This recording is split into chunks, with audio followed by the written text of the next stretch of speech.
Chapter 16. Tina resolutely cleaned up the mess in Danny's room and packed his belongings. She intended to donate everything to Goodwill Industries. Several times, she was on the verge of tears as the sight of one object or another released a flood of memories. She gritted her teeth, however, and restrained the urge to leave the room with the job uncompleted. Not much remained to be done. The contents of 3 cartons in the back of the deep closet had to be sorted. She tried to lift one of them, but it was too heavy. She dragged it into the bedroom, across the carpet, into the shafts of reddish gold afternoon sunlight that filtered through the sheltering trees outside and then through the dust-filmed window. When she opened the carton, she saw that it contained part of Danny's collection of comic books and graphic novels. They were mostly horror comics. She'd never been able to understand this morbid streak in him. Monster movies, horror comics, vampire novels, scary stories of every kind, in every medium. Initially, his growing fascination with the macabre had not seemed entirely healthy to her, but she had never denied him the freedom to pursue it. Most of his friends had shared his avid interest in ghosts and ghouls. Besides, the grotesque hadn't been his only interest, so she had decided not to worry about it. In the carton were 2 stacks of comic books, and the 2 issues on top sported gruesome, full-color covers. On the first, a black carriage, drawn by 4 black horses with evil glaring eyes, rushed along a night highway, beneath a gibbous moon, and a headless man held the reins, urging the frenzied horses forward. Bright blood streamed from the ragged stump of the coachman's neck, and gelatinous clots of blood clung to his white, ruffled shirt. His grisly head stood on the driver's seat beside him, grinning fiendishly, filled with malevolent life even though it had been brutally severed from his body. Tina grimaced. If this was what Danny had read before going to bed at night, how had he been able to sleep so well? He'd always been a deep, unmoving sleeper, never troubled by bad dreams. She dragged another carton out of the closet. It was as heavy as the first, and she figured it contained more comic books, but she opened it to be sure. She gasped in shock. He was glaring up at her from inside the box. From the cover of a graphic novel. Him. The man dressed all in black.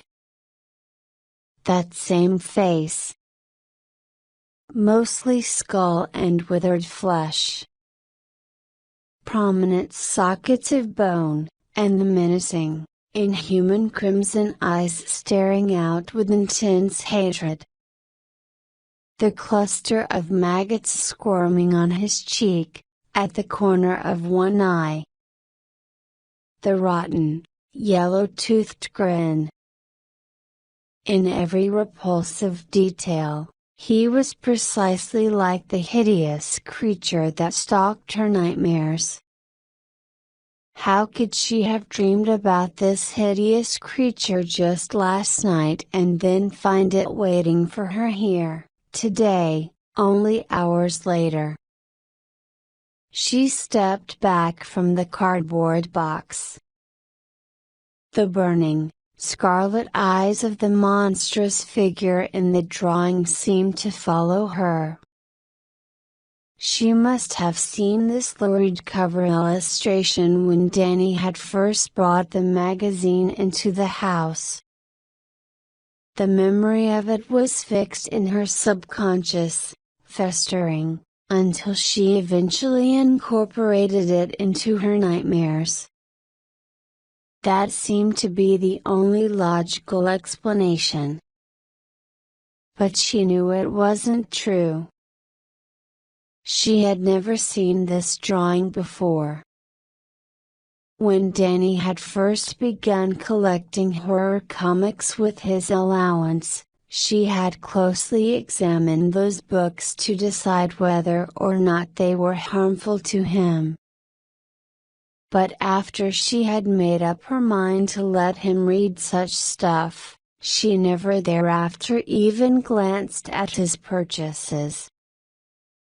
Yet she had dreamed about the man in black. And here he was, grinning at her.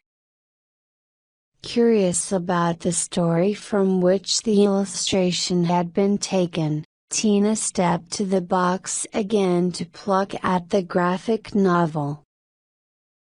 It was thicker than a comic book and printed on slick paper. As her fingers touched the glossy cover, a bell rang. She flinched and gasped. The bell rang again, and she realized that someone was at the front door. Heart thumping, she went to the foyer. Through the fisheye lens in the door, she saw a young, clean-cut man wearing a blue cap with an unidentifiable emblem on it. He was smiling, waiting to be acknowledged. She didn't open the door. "What do you want?" "Gas company repair. We need to check our lines where they come into your house." Tina frowned. "On New Year's Day?" "Emergency crew," the repairman said through the closed door. "We're investigating a possible gas leak in the neighborhood." She hesitated, but then opened the door without removing the heavy-duty security chain. She studied him through the narrow gap. "Gas leak?" He smiled reassuringly. "There probably isn't any danger.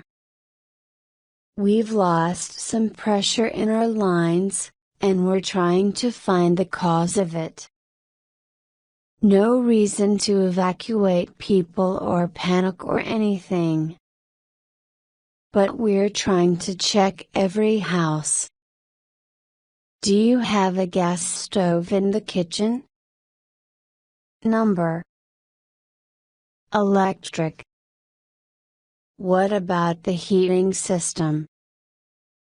"Yes." "There's a gas furnace." "Yeah." "I think all the houses in this area have gas furnaces."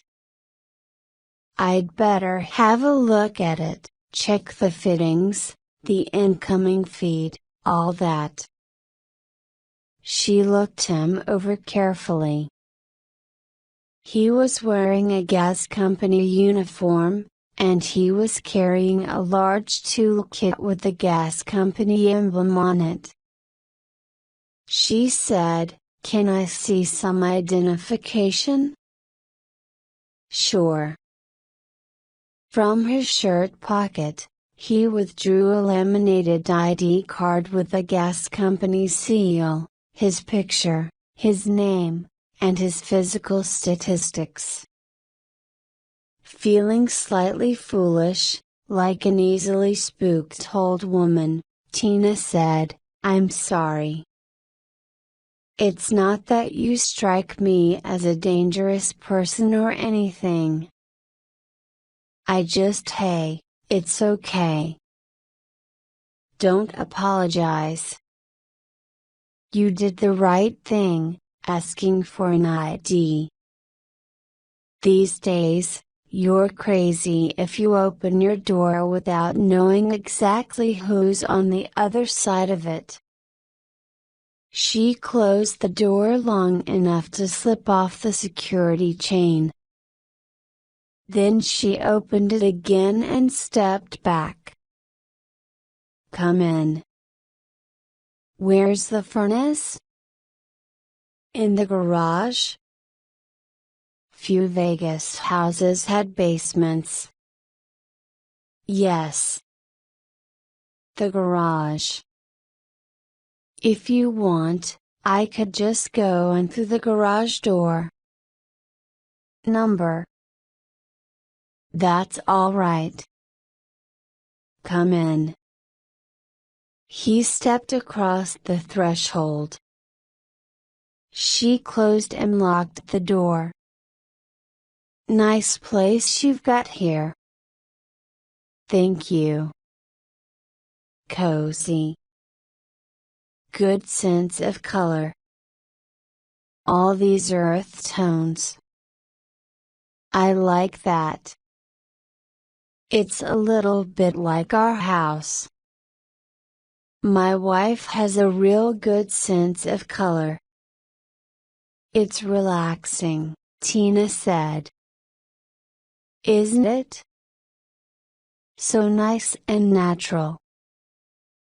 The garage is this way, she said. He followed her past the kitchen, into the short hall, into the laundry room, and from there into the garage. Tina switched on the light. The darkness was dispelled, but shadows remained along the walls and in the corners. The garage was slightly musty, but Tina wasn't able to detect the odor of gas. Doesn't smell like there's trouble here, she said. You're probably right. But you never can tell. It could be an underground break on your property. Gas might be leaking under the concrete slab and building up down there, in which case it's possible you wouldn't detect it right away, but you'd still be sitting on top of a bomb. What a lovely thought. Makes life interesting. It's a good thing you're not working in the gas company's public relations department. He laughed.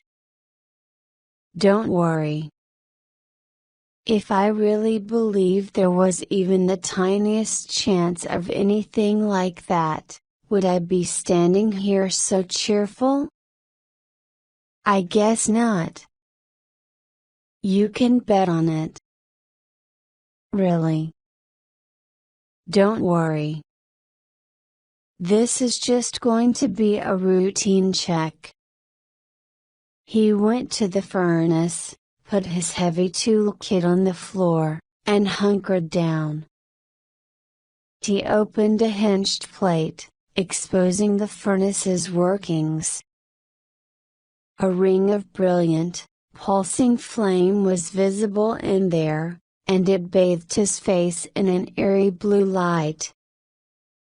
Well? She said. He looked up at her. This will take me maybe 15 or 20 minutes. Oh. I thought it was just a simple thing.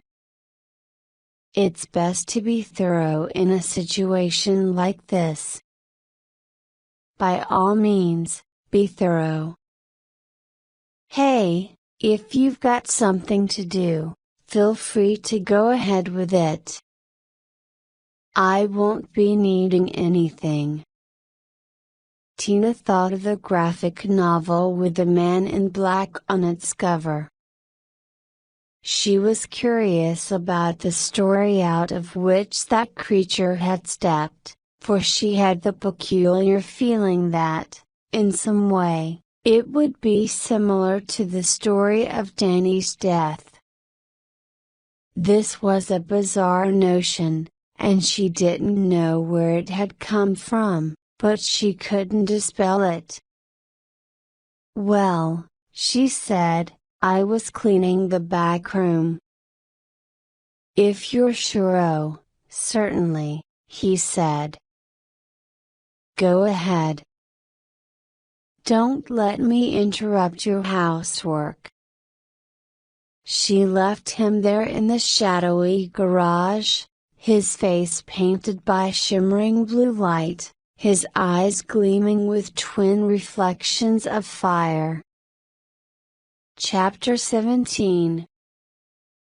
When Elliot refused to move away from the sink to the breakfast table in the far corner of the big kitchen, Bob, the smaller of the two men, hesitated, then reluctantly took a step toward him.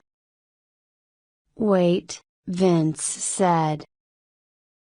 Bob stopped, obviously relieved that his hulking accomplice was going to deal with Elliot.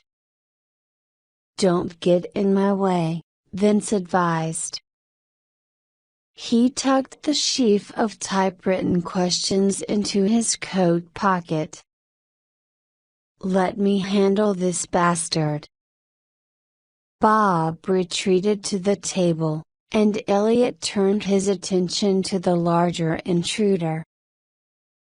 Vince held the pistol in his right hand and made a fist with his left. "You really think you want to tangle with me, little man?"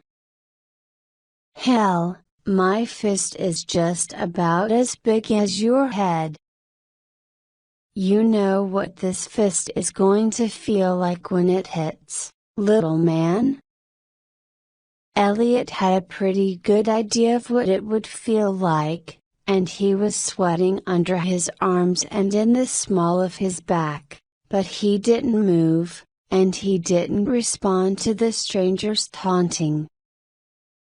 "It's going to feel like a freight train ramming straight through you," Vince said. "So stop being so damn stubborn."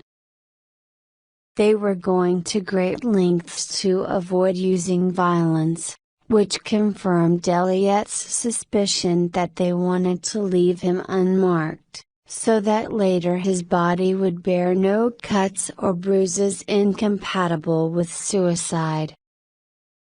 The bear who would be a man shambled toward him. "You want to change your mind, be cooperative?" Elliot held his ground. "One good punch in the belly," Vince said, "and you'll be puking your guts out on your shoes. Another step. And when you're done puking your guts out," Vince said, "I'm going to grab you by your balls and drag you over to the table. One more step." Then the big man stopped. They were only an arm's length apart. Elliot glanced at Bob, who was still standing at the breakfast table, the packet of syringes in his hand. "Last chance to do it the easy way," Vince said, in one smooth lightning-fast movement. Elliot seized the measuring cup into which he had poured 4 ounces of vinegar a few minutes ago, and he threw the contents in Vince's face. The big man cried out in surprise and pain, temporarily blinded. Elliot dropped the measuring cup and seized the gun, but Vince reflexively squeezed off a shot that breezed past Elliot's face and smashed the window behind the sink. Elliot ducked a wild roundhouse punch, stepped in close, still holding onto the pistol that the other man wouldn't surrender. He swung one arm around, slamming his bent elbow into Vince's throat. The big man's head snapped back, and Elliot chopped the exposed Adam's apple with the flat blade of his hand. He rammed his knee into his adversary's crotch and tore the gun out of the bare paw hand as those clutching fingers went slack. Vince bent forward, gagging, and Elliot slammed the butt of the gun against the side of his head, with a sound like stone meeting stone. Elliot stepped back. Vince dropped to his knees, then onto his face. He stayed there, tongue kissing the floor tiles. The entire battle had taken less than 10 seconds. The big man had been overconfident, certain that his 6-inch advantage in height and his extra 80 pounds of muscle made him unbeatable. He had been wrong. Elliot swung toward the other intruder, pointing the confiscated pistol. Bob was already out of the kitchen, in the dining room, running toward the front of the house. Evidently, he wasn't carrying a gun, and he was impressed by the speed and ease with which his partner had been taken out of action. Elliot went after him but was slowed by the dining room chairs, which the fleeing man had overturned in his wake. In the living room, other furniture was knocked over, and books were strewn on the floor. The route to the entrance foyer was an obstacle course. By the time Elliot reached the front door and rushed out of the house, Bob had run the length of the driveway and crossed the street. He was climbing into a dark green, unmarked Chevy sedan. Elliot got to the street in time to watch the Chevy pull away, tires squealing, engine roaring. He couldn't get the license number. The plates were smeared with mud. He hurried back to the house. The man in the kitchen was still unconscious and would probably remain that way for another 10 or 15 minutes. Elliot checked his pulse and pulled back one of his eyelids. Vince would survive, although he might need hospitalization, and he wouldn't be able to swallow without pain for days to come. Elliot went through the thug's pockets. He found some small change, a comb, a wallet, and the sheaf of papers on which were typed the questions that Elliot had been expected to answer. He folded the pages and stuffed them into his hip pocket. Vince's wallet contained $92, no credit cards, no driver's license, no identification of any kind. Definitely not FBI. Bureau men carried the proper credentials. Not CIA, either. CIA operatives were loaded with ID, even if it was in a phony name. As far as Elliot was concerned, the absence of ID was more sinister than a collection of patently false papers would have been, because this absolute anonymity smacked of a secret police organization. Secret police. Such a possibility scared the hell out of Elliot. Not in the good old US of A. Surely not. In China, in the new Russia, in Iran or Iraq, yes. In a South American banana republic, yes. In half the countries in the world, there were secret police, modern Gestapos, and citizens lived in fear of a late-night knock on the door. But not in America, damn it. Even if the government had established a secret police force, however, why was it so anxious to cover up the true facts of Danny's death? What were they trying to hide about the Sierra tragedy? What really had happened up in those mountains? Tina. Suddenly he realized she was in as much danger as he was. If these people were determined to kill him just to stop the exhumation, they would have to kill Tina. In fact, she must be their primary target.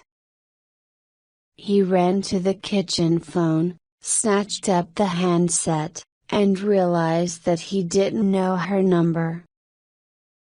He quickly leafed through the telephone directory. But there was no listing for Christina Evans. He would never be able to con an unlisted number out of the directory assistance operator.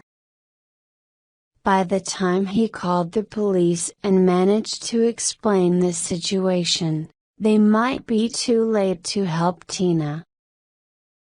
Briefly, he stood in terrible indecision, incapacitated by the prospect of losing Tina. He thought of her slightly crooked smile, her eyes as quick and deep and cool and blue as a pure mountain stream. The pressure in his chest grew so great that he couldn't get his breath. Then he remembered her address. She had given it to him 2 nights ago, at the party after the premiere of Magic. She didn't live far from him. He could be at her place in 5 minutes. He still had the silencer-equipped pistol in his hand, and he decided to keep it. He ran to the car in the driveway. Chapter 18. Tina left the repairman from the gas company in the garage and returned to Danny's room. She took the graphic novel out of the carton and sat on the edge of the bed in the tarnished copper sunlight that fell like a shower of pennies through the window. The magazine contained half a dozen illustrated horror stories. The one from which the cover painting had been drawn was 16 pages long. In letters that were supposed to look as if they had been formed from rotting shroud cloth, the artist had emblazoned the title across the top of the first page, above a somber, well-detailed scene of a rain-swept graveyard. Tina stared at those words in shocked disbelief. The boy WHO was not dead. She thought of the words on the chalkboard and on the computer printout, not dead, not dead, not dead. Her hands shook. She had trouble holding the magazine steady enough to read. The story was set in the mid-19th century, when a physician's perception of the thin line between life and death was often cloudy. It was the tale of a boy, Kevin, who fell off a roof and took a bad knock on the head, thereafter slipping into a deep coma. the boy's vital signs were undetectable to the medical technology of that era. The doctor pronounced him dead, and his grieving parents committed Kevin to the grave. In those days, the corpse was not embalmed, therefore, the boy was buried while still alive. Kevin's parents went away from the city immediately after the funeral, intending to spend a month at their summer house in the country, where they could be free from the press of business and social duties, the better to mourn their lost child. But the first night in the country, the mother received a vision in which Kevin was buried alive and calling for her. The vision was so vivid, so disturbing, that she and her husband raced back to the city that very night to have the grave reopened at dawn. But death decided that Kevin belonged to him, because the funeral had been held already and because the grave had been closed. Death was determined that the parents would not reach the cemetery in time to save their son. Most of the story dealt with Death's attempts to stop the mother and father on their desperate night journey. They were assaulted by every form of the walking dead, every manner of living corpse and vampire and ghoul and zombie and ghost, but they triumphed. They arrived at the grave by dawn, had it opened, and found their son alive, released from his coma. The last panel of the illustrated story shows the parents and the boy walking out of the graveyard while Death watched them leave. Death was saying, "Only a temporary victory. You'll all be mine sooner or later. You'll be back someday. I'll be waiting for you." Tina was dry-mouthed, weak. She didn't know what to make of the damn thing. This was just a silly comic book, an absurd horror story. Yet, strange parallels existed between this gruesome tale and the recent ugliness in her own life. She put the magazine aside, cover down, so she wouldn't have to meet Death's wormy, red-eyed gaze. The boy who was not dead. It was weird. She had dreamed that Danny was buried alive. Into her dream, she incorporated a grisly character from an old issue of a horror comics magazine that was in Danny's collection. The lead story in this issue is about a boy, approximately Danny's age, mistakenly pronounced dead, then buried alive, and then exhumed. Coincidence? Yeah, sure, just about as coincidental as sunrise following sunset. Crazily, Tina felt as if her nightmare had not come from within her, but from without, as if some person or force had projected the dream into her mind in an effort to what? To tell her that Danny had been buried alive? Impossible. He could not have been buried alive. The boy had been battered, burned, frozen, horribly mutilated in the crash, dead beyond any shadow of a doubt. That's what both the authorities and the mortician had told her. Furthermore, this was not the mid-19th century. These days, doctors could detect even the vaguest heartbeat, the shallowest respiration, the dimmest traces of brainwave activity. Danny certainly had been dead when they had buried him. And if, by some 1,000,000 to 1 chance, the boy had been alive when he'd been buried, why would it take an entire year for her to receive a vision from the spirit world? This last thought profoundly shocked her. The spirit world? Visions? Clairvoyant experiences? She didn't believe in any of that psychic, supernatural stuff. At least she'd always thought she didn't believe in it. Yet now she was seriously considering the possibility that her dreams had some otherworldly significance. This was sheer claptrap. Utter nonsense. The roots of all dreams were to be found in the store of experiences in the psyche. Dreams were not sent like ethereal telegrams from spirits or gods or demons. Her sudden gullibility dismayed and alarmed her, because it indicated that the decision to have Danny's body exhumed was not having the stabilizing effect on her emotions that she had hoped it would. Tina got up from the bed, went to the window, and gazed at the quiet street, the palms, the olive trees.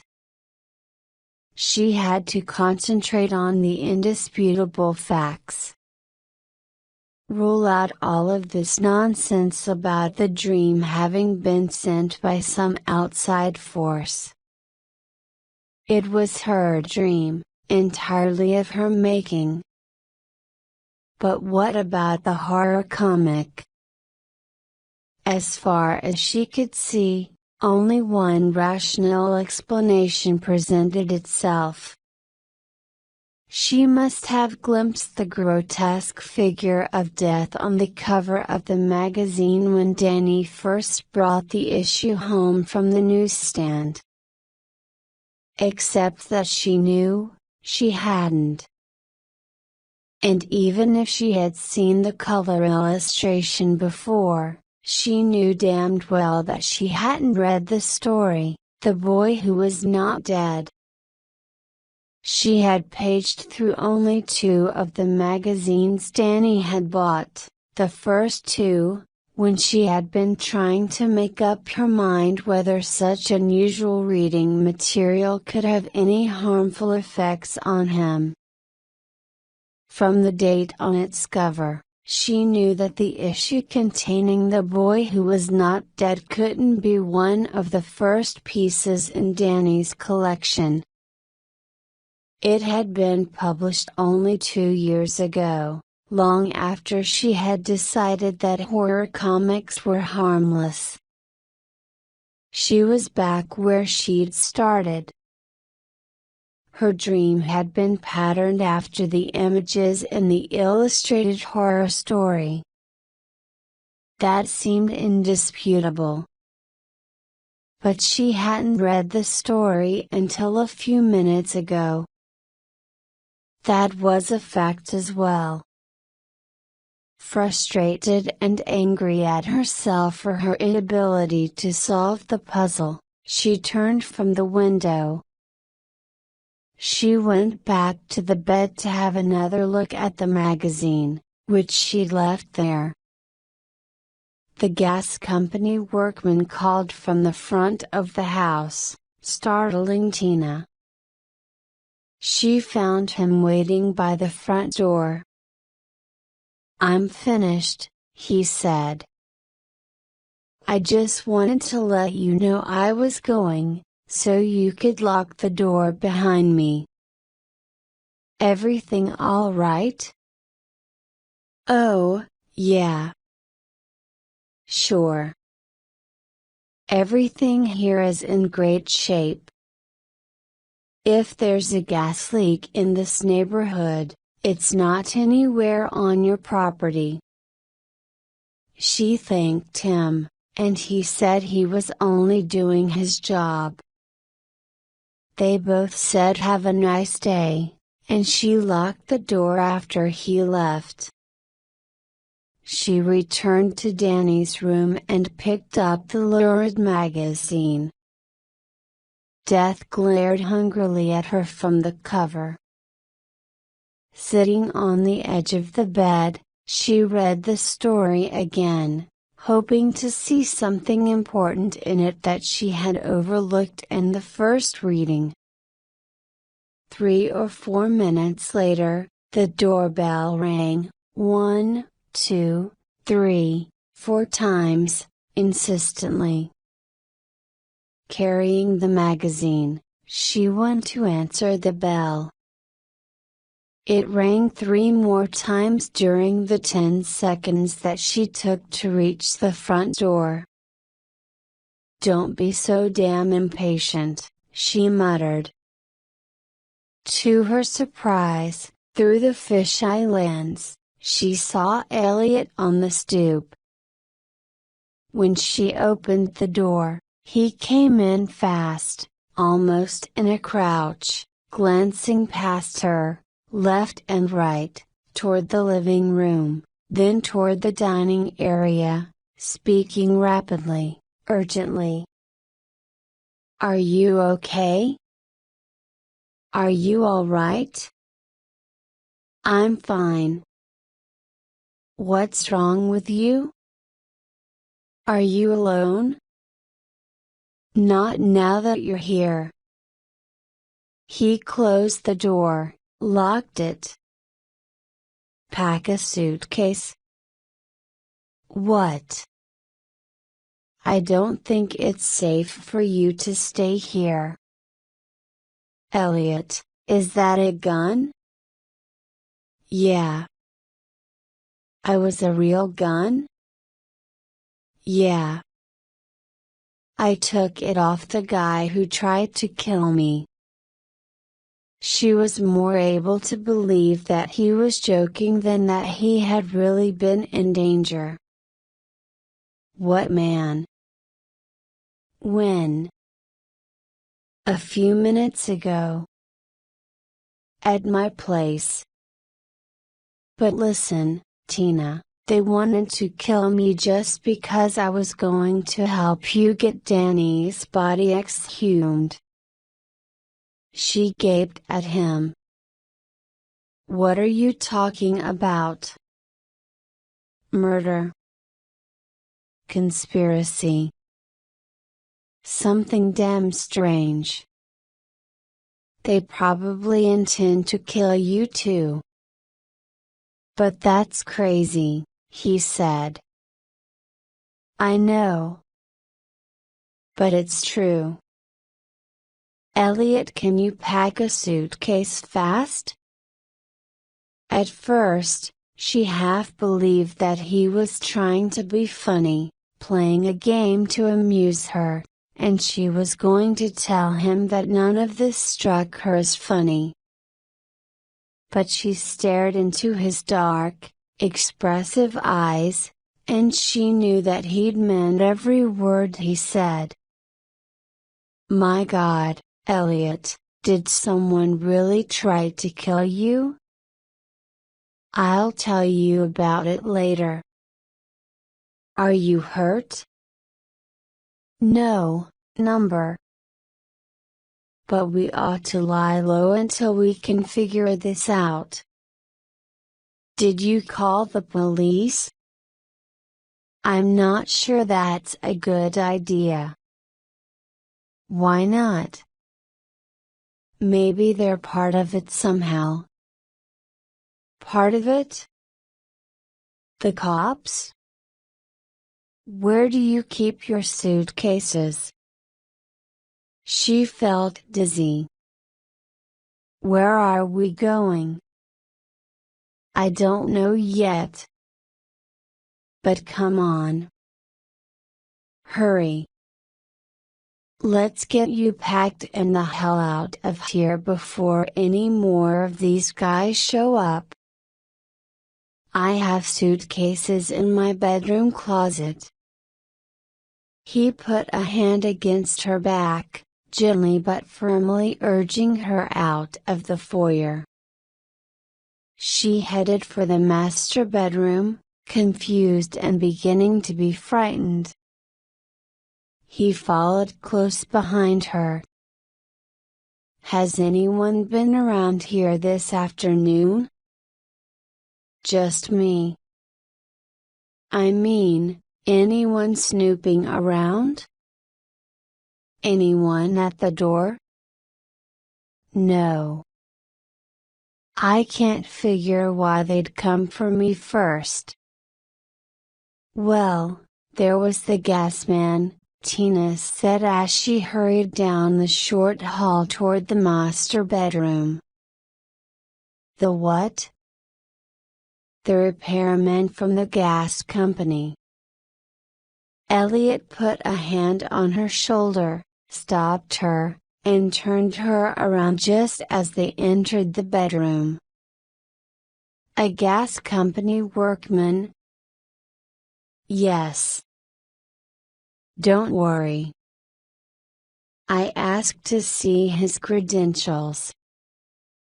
Elliot frowned. "But it's a holiday." "He was an emergency crewman." "What emergency?" "They've lost some pressure in the gas lines. They think there might be a leak in this neighborhood." The furrows in Elliot's brow grew deeper. "What did this workman need to see you for?" "He wanted to check my furnace, make sure there wasn't any gas escaping." "You didn't let him in?" "Sure. He had a photo ID card from the gas company. He checked the furnace, and it was okay." "When was this?" "He left just a couple minutes before you came in." "How long was he here?" 15-20 minutes. "It took him that long to check out the furnace?" "He wanted to be thorough." "He said were you with him the whole time?" Number. "I was cleaning out Danny's room." "Where's your furnace?" "In the garage." "Show me." "What about the suitcases?" "There may not be time," he said. He was pale. Fine beads of sweat had popped out along his hairline. She felt the blood drain from her face. She said, "My God, you don't think the furnace." "This way." Still carrying the magazine, she rushed through the house, past the kitchen, into the laundry room. A door stood at the far end of this narrow, rectangular work area. As she reached for the knob, she smelled the gas in the garage. "Don't open the door," Elliot warned. She snatched her hand off the knob as if she had almost picked up a tarantula. "The latch might cause a spark," Elliot said. "Let's get the hell out." "The front door." "Come on." Fast. They hurried back the way they had come. Tina passed a leafy green plant, a 4-foot-high sphaera that she had owned since it was only 1/4 as tall as it was now, and she had the insane urge to stop and risk getting caught in the coming explosion just long enough to pick up the plant and take it with her. but an image of crimson eyes, yellow skin, the leering face of death, flashed through her mind, and she kept moving. She tightened her grip on the horror comics magazine in her left hand. It was important that she not lose it. In the foyer, Elliot jerked open the front door, pushed her through ahead of him, and they both plunged into the golden late afternoon sunshine. Into the street. Elliot urged. A blood-freezing image rose at the back of her mind, the house torn apart by a colossal blast, shrapnel of wood and glass and metal whistling toward her, hundreds of sharp fragments piercing her from head to foot. The flagstone walk that led across her front lawn seemed to be one of those treadmill pathways in a dream, stretching out farther in front of her the harder that she ran, but at last, she reached the end of it and dashed into the street. Elliot's Mercedes was parked at the far curb, and she was 6 or 8 feet from the car when the sudden outward sweeping shock of the explosion shoved her forward. She stumbled and fell into the side of the sports car, banging her knee painfully. Twisting around in terror, she called Elliot's name. He was safe, close behind her, knocked off balance by the force of the shock wave, staggering forward, but unhurt. The garage had gone up first, the big door ripping from its hinges and splintering into the driveway, the roof dissolving in a confetti shower of shake shingles and flaming debris. But even as Tina looked from Elliot to the fire, before all of the shingles had fallen back to earth, a second explosion slammed through the house, and a billowing cloud of flame roared from one end of the structure to the other, bursting those few windows that had miraculously survived the first blast. Tina watched, stunned, as flames leapt from a window of the house and ignited dry palm fronds on a nearby tree. Elliot pushed her away from the Mercedes so he could open the door on the passenger side. "Get in. Quick." "But my house is on fire." "You can't save it now.